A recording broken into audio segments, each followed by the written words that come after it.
soothe and welcome you, O travelers from Upper Egypt. You will travel no further because you are come. Here, you are at the beginning of time.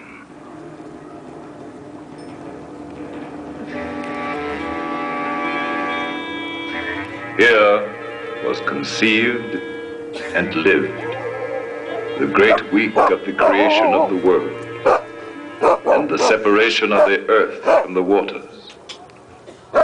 In this house of the Father, each pharaoh thought of himself as a son and wished to leave his mark upon it. Each added, superimposed, overdid, outdid, through a span of 20 centuries. The result is this fabulous labyrinth of facades and passages, esplanades and corridors, perspectives and detours over the great divine scheme of things.